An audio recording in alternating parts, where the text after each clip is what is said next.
Topical Steroid Withdrawal, TSW or RSS, Red Skin Syndrome, is a total bitch. I've been there. In fact, I battled that horrific condition for more than 4 years. Basically, I had several problems that kept me dealing with it way longer than I believe I needed to. My digestion was an absolute mess. I had the mindset of victimhood. Doctors did this to me, is what I was thinking. And I refused to take responsibility for my own health.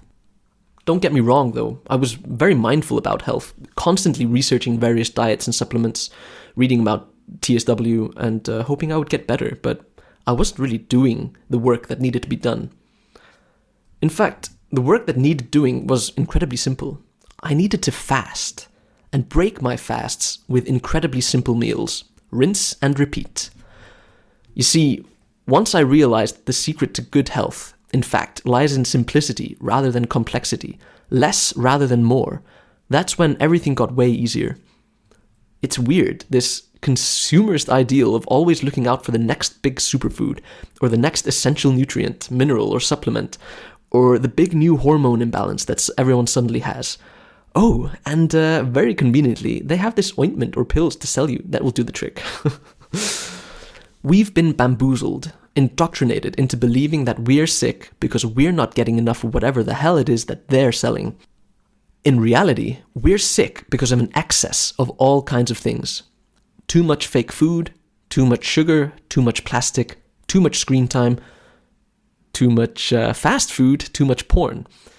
And this is great news because we have way more power to remove these things from our lives that aren't serving us than to find exactly the right supplement or medicine to save us. That's why fasting is such a beautiful tool for healing. Not only does it break the cycle of excess that most of us are living in, but it puts into play various healing mechanisms that lie dormant in our bodies, especially so-called autophagy, which, if you were to translate it directly into English, would be translated as self-eating, where in the absence of food to digest, the body starts literally burning its own cells. Specifically, being the intricately sophisticated system of systems that it really is, the body begins by burning the most toxic, most damaged cells and tissues available. Now, I love talking about fasting, as you may already know, but today I want to view it through the lens of topical steroid withdrawal. There's this annoying misconception that diet has absolutely nothing to do with the progression of TSW, but that's simply not the case. While I do believe that TSW is an actual thing, that there is an actual withdrawal from the use of the purported miracle drug of corticosteroids, I also believe that the withdrawal period itself is blown way out of proportion.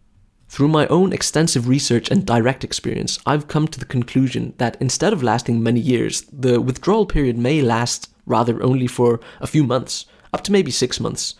Just a guess really. I believe my own actual withdrawal period lasted for about 4 months, but maybe it'll last longer for others, I don't really know. The reason I say this though is because in the summer of 2019, when I decided to fast myself to health or die trying, I went from being the same red, oozing, flaking mess of a man that I had been for the previous 4 years to becoming vibrantly healthy, free of all symptoms of TSW, along with eliminating various ostensibly unrelated issues like digestive problems, allergies, blurry eyesights, constant infections, and so on, in a matter of a few months. I believe what was actually going on was that, like a band-aid, I had been applying hydrocortisone creams on top of the symptoms of a far more serious root illness, hiding the surface characteristics but doing nothing to address the core disease, and probably just making it worse. So like putting band-aids on a festering sore, and then when the pus starts leaking out on the sides and you just put on a bigger, stronger band-aid, one on top of the other. Then when the band-aids stop working, when the sore is just too big and painful and you decide to pull them all off, aka quitting topical steroid medications, cold turkey and going into withdrawal, you get to see and experience what's actually going wrong.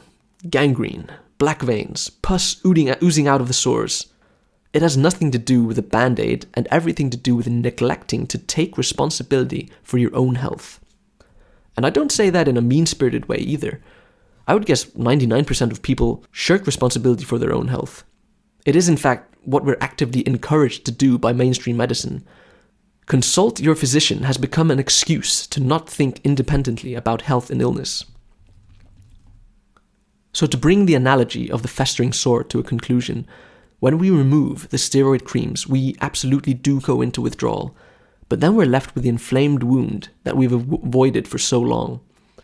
If you're anything like me, you will have used tons of other medications throughout your life apart from the hydrocortisone creams, like antibiotics, painkillers, antihistamines, oral corticosteroids, and many others. Realize that all these drugs do is mask symptoms. They will never address any root cause. To make things worse, most, if not all of these drugs will have long-term compounding side effects, health debts, that will need to be repaid at some point. So that means that even when the topical steroid withdrawal proper is actually over, we're left with an immune system that's on the brink of collapse, a digestive system that has ceased to extract nutrients from foods and becomes inflamed by anything and everything, and a mind that becomes deeply depressed and anxious for no particular reason. The point I'm trying to make here is that yes, you may have to wait out TSW, but it may not be the many-year-long process it's been made out to be.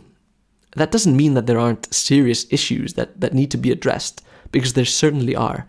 It does mean, however, that you have way more power to influence your trajectory into vibrant health than you've been led to believe. Allow me to reiterate succinctly the steps that need to be taken for you to truly heal. Step 1, fast. Step 2, break said fast with ridiculously simple meals. Step 3, repeat as needed. It really is as simple as that. Simplify. Simplify ad ridiculum, as the Romans might have said. Forget about all the supplements and the superfoods and, the God forbids, pharmaceuticals that you're taking right now. Remove everything but a well-chosen few foods, and then fast for as long as you can muster. Break your fast with a super simple meal, like a bowl of Greek yogurt or some grapes or some chicken and rice. Obviously, do thorough research on fasting beforehand. Be sensible.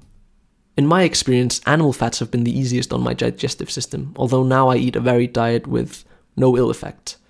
That's the thing, the simple diet part is and should be temporary. If you play your cards right and manage to fully heal yourself, you should be able to digest most anything with ease. Actual food, that is, not the artificial garbage that fills the grocery store aisles these days. May you be successful and healthy for the rest of your days. Anywho, if you want to delve further into these matters, might I suggest that you check out my book, Cha-ching! Health Simplified, available through Amazon. I'll throw a link down below. It's a nice and concise tome on my own healing journey, the insights I've gained, and the incredible transformation that's possible through taking full responsibility of your own health. As always, like and subscribe if you enjoyed this video, if you gained any value from it, and as always, I'll see you next time.